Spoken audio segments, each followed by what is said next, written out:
Welcome to Kitab Writing Publication. So today we are having Kirti Pal Singh Gohil sir with us. Sir, firstly, I would like to congratulate you for having your book published with us. So your book is now live on Amazon and on our website as well. So how are you feeling, sir? बहुत ही बढ़िया लग रहा है। और ये मेरे लिए दूसरी बार अ, हुआ है। पहले मैंने एक बुक ऑलरेडी पब्लिश की हुई है पेपर बैक में, पर वो गुजरात में की है, गुजराती लैंग्वेज में। ठीक है। और इस बार मुझे हिंदी में करना था कि out of state proper India में भी जा सके मेरी स्टोरी। ओके। और आपके साथ किताब राइटिंग पब्लिकेशन के साथ जुड़ने से काफी अच्छा अनुभव मिला मुझे। और काफी अच्छी तरीके से मेरी बुक काफी जल्द, काफी, ऐसे बोलूं कि मुझे लगा था 1-2 महीने लग जाएंगे, पर ये तो काफी कम दिनों में हो गया। तो हाँ। ये काफी अच्छा एक्सपीरियंस था मेरे लिए। Thank you so much sir. Sir आपकी किताब इसका बेसिकली क्या है आपकी किताब के अंदर जो हमारी ऑडियंस को पढ़ने को मिलेगा? ओके। तो मेरी स्टोरी में ऐसा है कि ये बेसिकली फ्रेंडशिप फ्रेंडशिप के ऊपर है, मित्रता के ऊपर। फ्रेंडशिप, मित्रता, ओके। फ्रेंडशिप। ये इंस्पायर है दो कैरेक्टर पर है। जैसे हमने महाभारत में देखा है कि दुर्योधन और कर्ण के जैसी मित्रता है, जी सर, हाँ। उसके ऊपर इंस्पायर की हुई है ये स्टोरी। हम्म। उसकी कॉपी नहीं है, इंस्पायर है। जिसमें एक है असुर का पुत्र है और एक है जो देव का पुत्र है। अच्छा। जी सर। हाँ, तो उनकी जो मित्रता है उसके ऊपर ये स्टोरी है। और इस तरह से है कि मुझे पहले से देव और दानवों में काफी रुचि रही है, तो ओ, उसके बारे में मैं ज्यादातर लिखता रहता हूँ। हाँ हाँ। तो उसके ऊपर से ये मैंने स्टोरी लिखी थी। जो मुझे काफी, मेरे फ्रेंड सर्कल ने मुझे बताया था कि अगर इसे आप पब्लिश करोगे तो काफी लोग पसंद कर सकते हैं। तो मैंने सोचा कि चलो हाँ ठीक है, इसको आगे बढ़ाने के लिए अभी कुछ करना पड़ेगा। तो बस ऐसे ही फिर आपसे मुलाकात हो गई। सर काफी यूनिक कॉन्सेप्ट है आपकी किताब का। जैसे एक जी असुर और एक देव पुत्र के बीच की जो दोस्ती है। जी। तो ये मतलब आपके लिए दोस्ती का क्या मतलब है? मेरे लिए दोस्ती का अगर मैं मतलब निकालूं तो हमारे पास रिश्ते तो बहुत होते हैं, पर सबसे अनोखा जो रिश्ता होता है वो दोस्ती का रिश्ता होता है। बिल्कुल। जिसमें आप कोई भेदभाव या कोई प्रकार नहीं देखते कि ये कहाँ से बिलोंग करता है या कहाँ से आता है, किस रंग का है, कौन सी लैंग्वेज में बात करता है, हम वो नहीं देखते हैं। जी। हमारे लिए तो बस उसका जो हमारे लिए प्रति आदर, प्रेम, और जो हमारे लिए उसका जो सपोर्ट होता है वही बहुत बहुत होता है। जो सिर्फ हमारे लिए सुख में नहीं दुख में भी हमें साथ दे। और बिल्कुल। अच्छे काम में तो हमारा साथ दे, पर अगर हम कभी कुछ गलत कार्य में, अगर गलत रास्ते पे चढ़ जाते हैं, तो ऐसा नहीं कि वो हमें छोड़ के चला जाए, वो हमें रोके, हमें हमारा सामना करे वो। तो मेरे लिए मित्रता वही है कि सिर्फ सुख में साथ नहीं दे, दुख में भी साथ दे, और अगर गलत कार्य में होता है तो वो हमें खींच के वापस ले आ सके। जी सर। सर आपकी जैसे आपने बिल्कुल सही कहा, मित्रता ऐसी ही होनी चाहिए। लेकिन सर आज की हम जनरेशन में देखते हैं कि एक अपने फ्रेंड सर्कल की वजह से एक पीयर प्रेशर बन जाता है बच्चों में। काफी चीजें होती हैं जी बहुत, मान लो स्मोकिंग वगैरह अगर पूरा ग्रुप कर रहा है तो हम भी करने लग जी जाते हैं। तो बिल्कुल। वो क्या है बेसिकली, किस तरीके से ऐसे दोस्त चुने जो हमारे लिए सच में अच्छे हैं? जैसे अगर हम जैसे आपने बताया कि स्मोकिंग करते हैं, जी तो सर। मेरे ख्याल से वो एक तरह का दिखावा हो जाता है, और कूल बनने का। कि अगर तुम भी ऐसा करोगे तो कूल दिखोगे, तो तुम्हारी रिस्पेक्ट ज्यादा होगी। वो इस प्रकार की सोच बढ़ रही है। हम्म। हालांकि ऐसा नहीं होता है, बिल्कुल। प्रैक्टिकल लाइफ जो रियलिटी होती है वो डिफरेंट होती है। जब हम अपने अंतर में होते हैं तब हमारे साथ कोई नहीं होता है।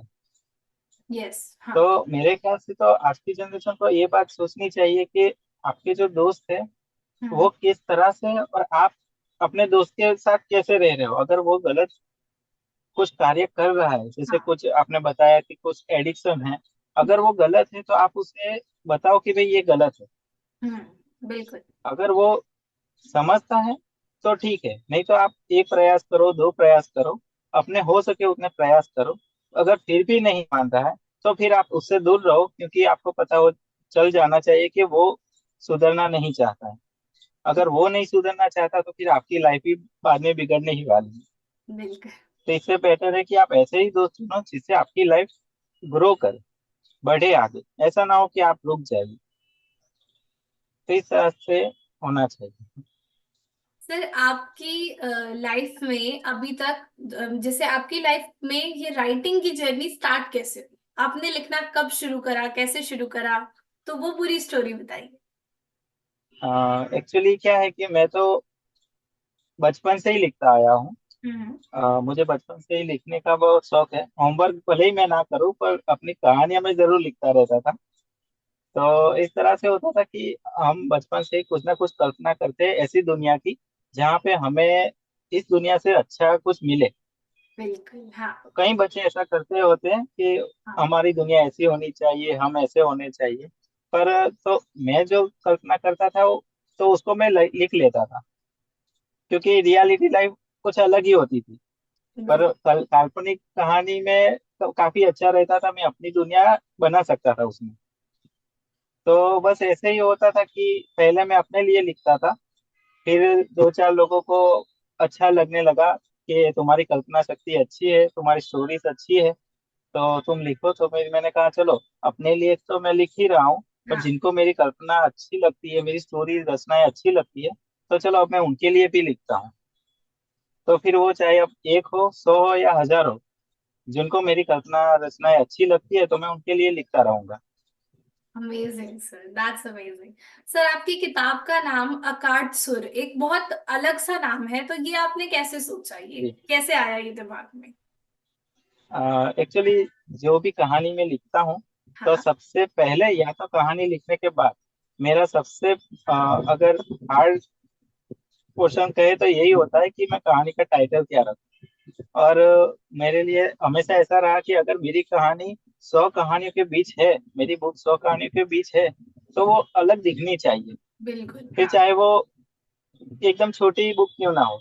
हाँ। तो ये कैरेक्टर जो था अकाटसुर, हम्म। तो मेरे लिए उसका पहला नाम तो अकाती है, पर मुझे उसके एक असुर का नाम देना था।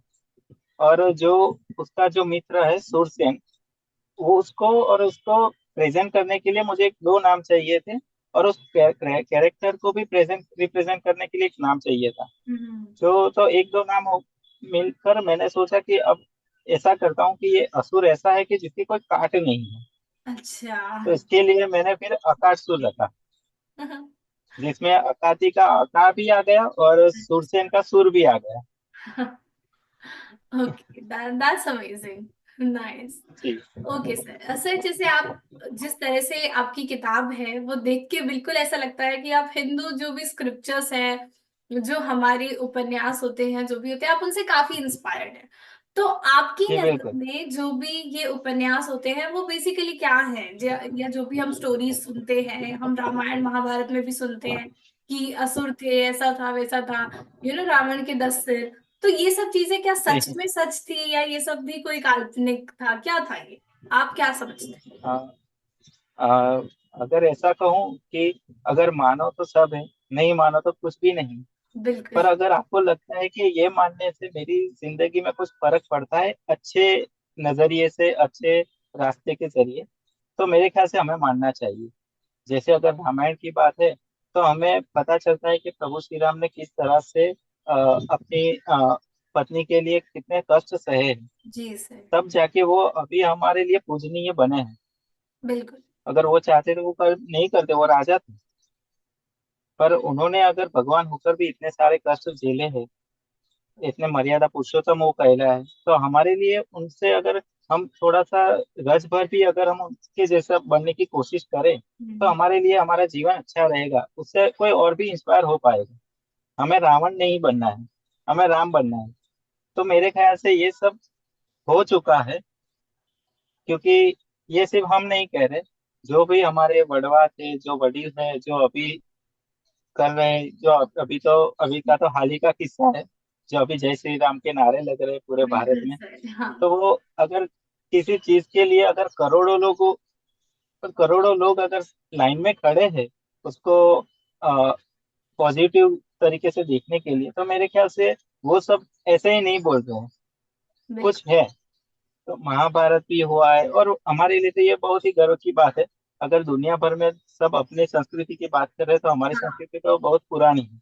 सच में। तो तो और क्या है कि मैं किस कॉपी नहीं करता, पर मैं उसके इंस्पायर होकर मैंने ये कहानी लिखी थी, जी कि सर। जिसमें असुर और देव दानव है, जिससे क्या हो सके कि पढ़ने वालों को भी ये पता चले कि चलो हम अपना अपनी भी संस्कृति पर देखते, अगर ऐसा है तो असुर देव दानव कैसे थे, तो वो जाके रामायण और महाभारत भी देखेंगे, पढ़ेंगे, और उसमें से कुछ अच्छा सीख भी पाएंगे। बिल्कुल सर।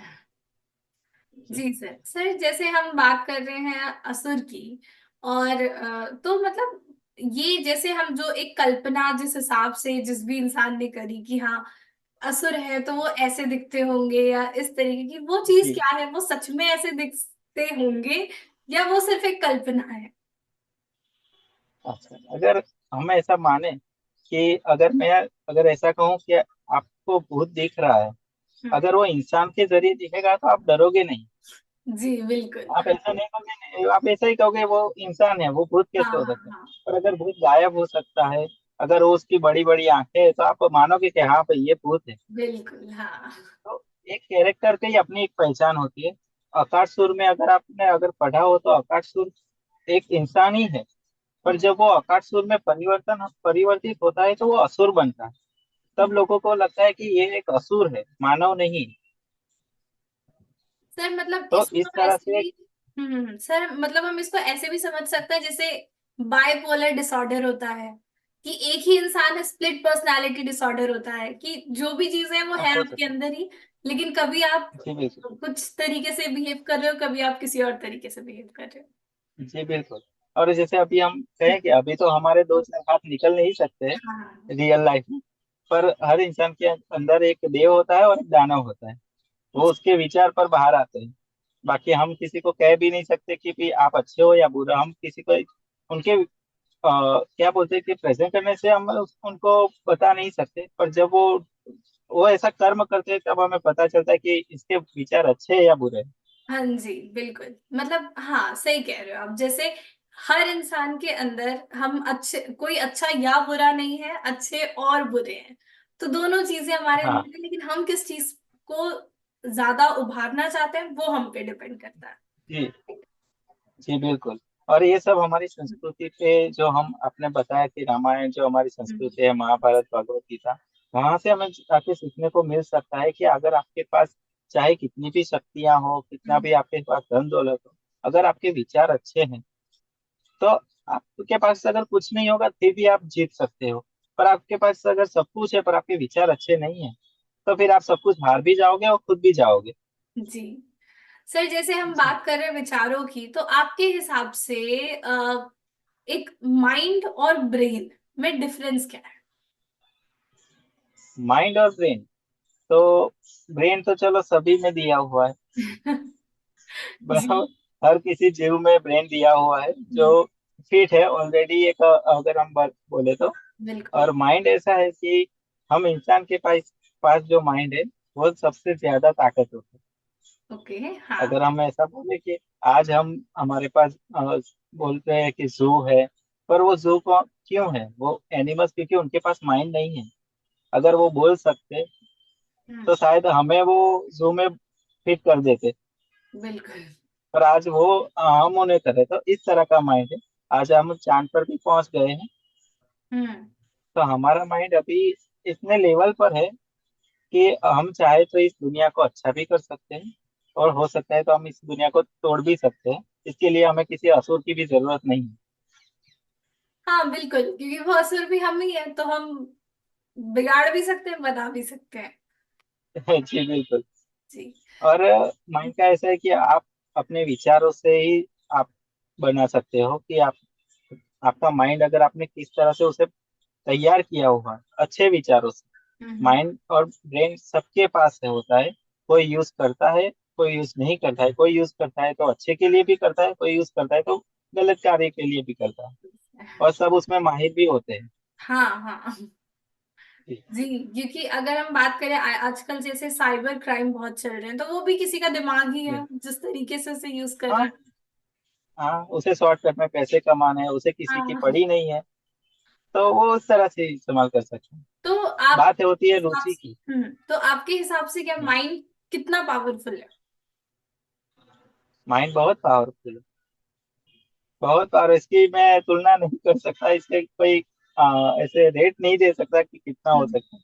पर अगर आज हम चांद पर पहुंच गए हैं, और आज भी चांद पर पहुंचने के बाद भी आज हम अंधश्रद्धा में भी मानते हैं, हम्म। तो मेरे ख्याल से माइंड हमारा बहुत ऊपर भी है और बहुत नीचे भी है। जी, बिल्कुल। जी ये बात समझने वाली थी कि हाँ, माइंड हमारा जितना अ, ऊपर तक, आज अगर हम देखें जितना हम ऊंचाइयों को छू रहे हैं, उतना ही कहीं ना कहीं कुछ ना कुछ दिक्कतें भी हैं। बिल्कुल। हाँ, और सर। ये होता रहेगा क्योंकि यही जिंदगी है। बिल्कुल। जी सर, जैसे अभी हम बात कर रहे हैं तो काफी बारी हम हमारी संस्कृति के बारे में बातें कर रहे हैं। तो आपको क्या लगता है कि आज हमने जितनी एडवांसमेंट पाई है, जितने डेवलपमेंट इंडिया में हो रहे हैं, अगर हमारी इंडिया पिछले जैसा हमारा एंशियंट इंडिया था, जितनी नॉलेज हमारे पास उस समय थी, अगर आज भी वही नॉलेज हमारे पास होती, वो बीच में जो भी हमारी नॉलेज को नष्ट करने किया जाना या जो भी था, अगर वो सब नहीं हुआ होता, तो जी। आज इंडिया कहाँ पर स्टैंड करता आपकी नजर में? हम्म, और आज इंडिया का क्या अगर स्वरूप होता? क्योंकि आप एक काल्पनिक ऑथर हैं, तो जी आई थिंक आप बहुत अच्छे से कल्पना कर सकते हैं कि किस तरह से हमारा देश होता अगर वो सब कुछ बिल्कुल वही चल रहा है, तो जैसे उस समय था हाँ, हमारी एंशियंट तो इंडिया। शायद तो शायद हमारा भारत भारत ही रहे, और आज भी हमारे यहाँ पे राजा महाराजा और उस तरह से ही कल्चर चला आता होता। दुनिया चाहे कैसे भी होती, पर हमारा कल्चर बहुत आगे होता, फिर भी दुनिया के पास चाहे कितनी भी धन दौलत होती, हम उनसे आगे ही होते।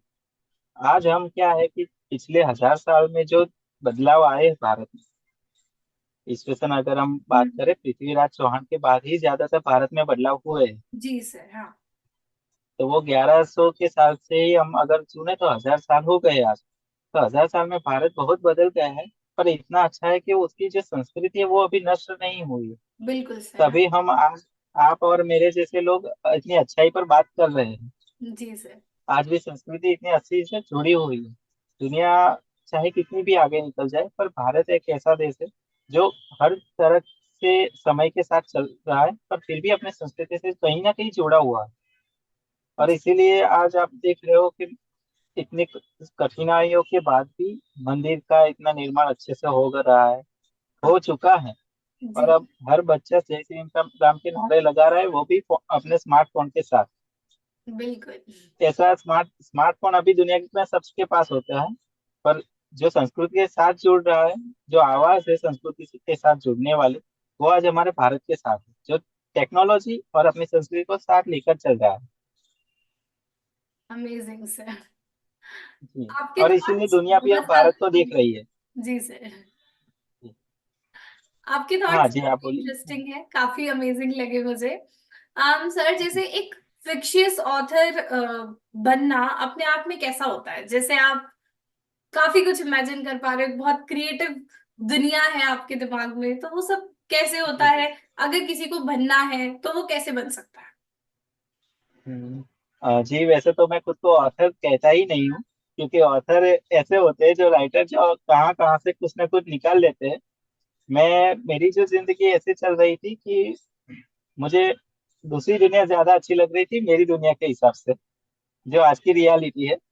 ओके। तो मैं उसमें पर बचपन से लिखता आ रहा हूँ, तो कल्पना मेरे साथ चल रही थी कि इस तरह से मैं, मुझे बस एक ऐसा होता है ना कि आप जैसे मेडिटेशन जब जो करते हैं, तो लिखना मेरे लिए मेडिटेशन जैसा था। तो जहाँ पे मुझे शांति मिलती थी, और वो मैं लिखने के बाद मुझे ऐसा होता है कि मैं मेडिटेशन ध्यान नहीं करता, मैं लिखता हूँ, वही मेरे लिए ध्यान होता है। तो अगर मैं ऐसा कहूँ कि अगर काल्पनिक दुनिया में मैं लिखता हूँ और अगर किसी और को भी लिखना है, हम्म। तो मेरे ख्याल से उसे अपने अंदर की जो अंतरात्मा है उसे जानना चाहिए। उसे ये नहीं देखना चाहिए कि कोई कैसा लिख रहा है, किस तरह से लिख रहा है, वो उसकी अपनी खूबी होती है। आप अपनी खूबी देखिए कि आपको किसमें ज्यादा रुचि है। मुझे देव दानवों के दुनिया में ज्यादा रुचि है, तो मैं उस हिसाब पर ज्यादा लिखता हूँ। मैं लव स्टोरी, मेरा एंगल नहीं होता है, तो मैं उसमें लिख भी नहीं पाता।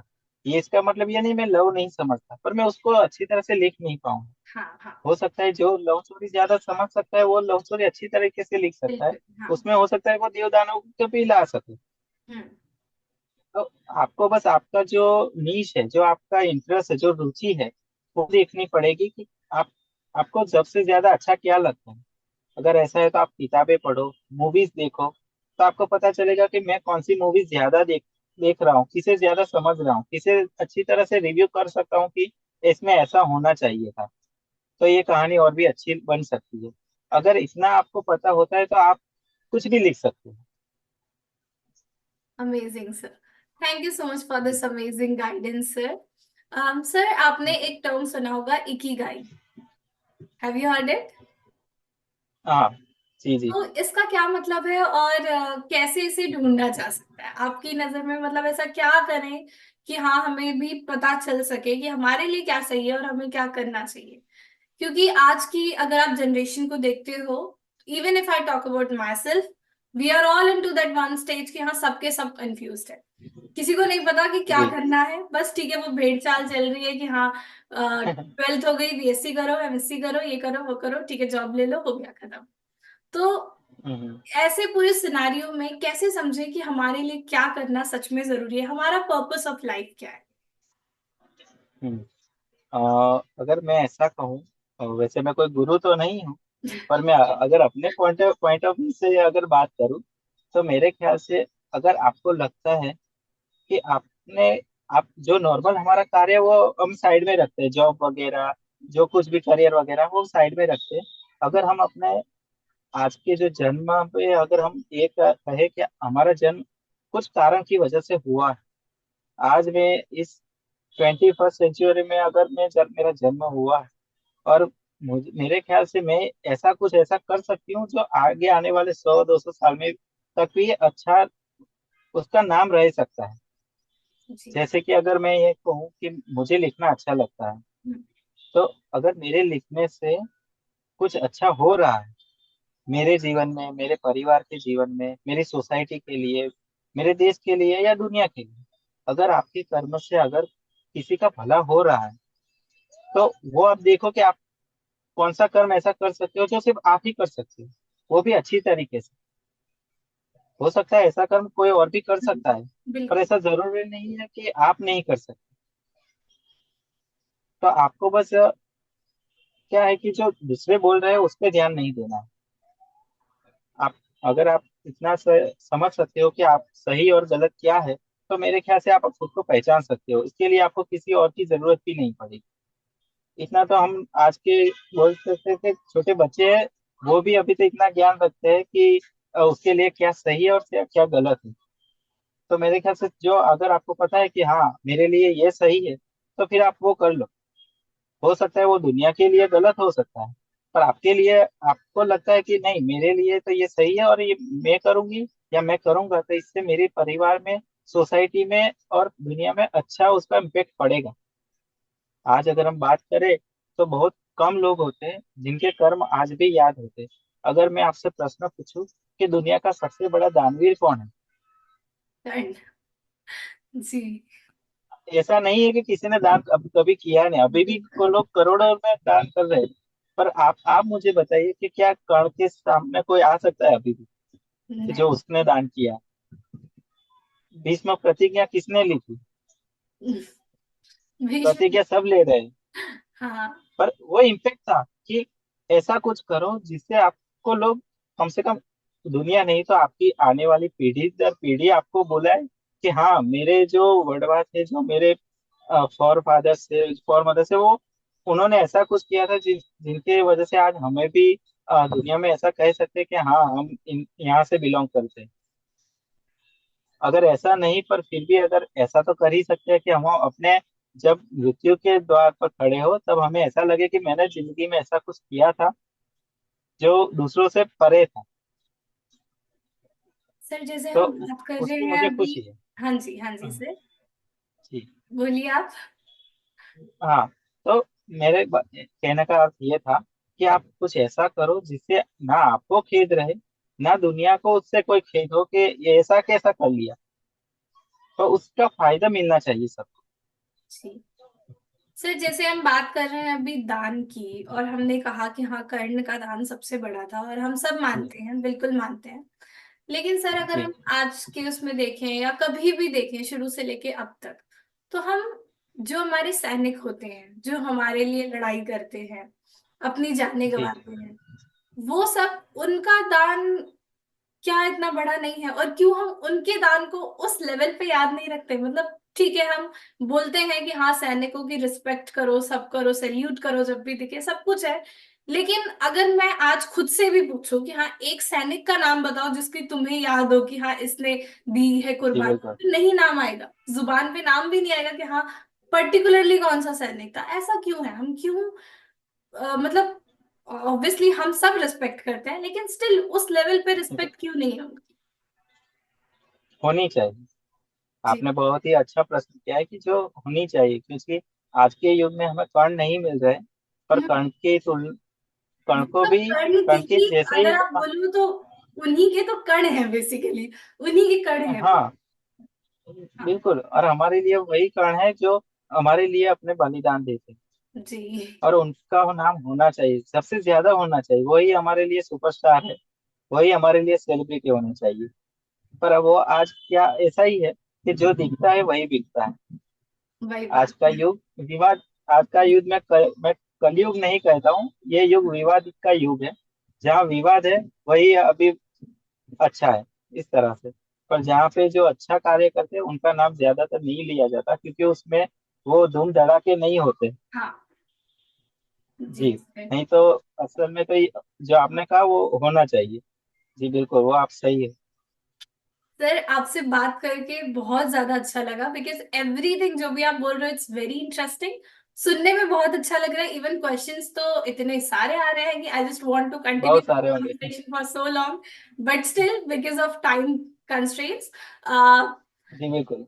आप हम आपके पास हमारी ऑडियंस के लिए कुछ मैसेज है तो आप उन्हें दे सकते हैं। मैं ऐसा ही कहूंगा हम्म, कि आप सब, अगर आप लिख रहे हो कुछ भी, तो लिखिए, अच्छे से लिखिए। और जब अगर आपको उसको दूसरों के तक पहुंचाना है, तो किताब राइटिंग पब्लिशिंग के पास जाइए। आपके लिए ये पहला प्रथम ऐसा अनुभव रहेगा कि आप आगे लिखने के लिए इंस्पायर होंगे। थैंक यू सो जितना मच। मैं आज खुश हूँ, उतना ही सबको अधिकार है कि वो अच्छी तरह से लिख पाए, अच्छी तरह से उनका जो रचना है वो दुनिया तक पहुंच सके। और उसके लिए मैं किताब राइटिंग पब्लिशिंग की जो भी टीम है, आप है सब, जो भी लोग हैं जुड़े हुए उनके, मैं उनकी सबकी मेहनत की सराहना करता हूँ कि वो काफी अच्छा प्रयास कर रहे हैं। काफी सरल और अच्छी तरीके से पूरी आपने हेल्प करी है। तो उसके लिए मैं बहुत बधाई दूंगा आप लोगों को। और उम्मीद कर रहा हूँ कि आगे भी हम इसी तरह से जुड़े रहेंगे। बिल्कुल सर जी। और हमारी सभी ऑडियंस आपकी नई बुक्स का बिल्कुल बेसब्री से इंतजार करेगी, क्योंकि आपकी ये बुक थैंक तो यू। बहुत ज्यादा इंटरेस्टिंग है, और ऑब्वियसली बहुत सारे लोग पढ़ने वाले हैं। Thank you so much please आप सर। भी पढ़िएगा जरूर। बिल्कुल बिल्कुल। मुझे आपसे बात करके ही इतना ज्यादा इंटरेस्ट आ गया है इस बुक में कि I am surely going to read it. Thank you so much sir. Thank you very much. It was really thank you. Nice interacting. Thank you sir.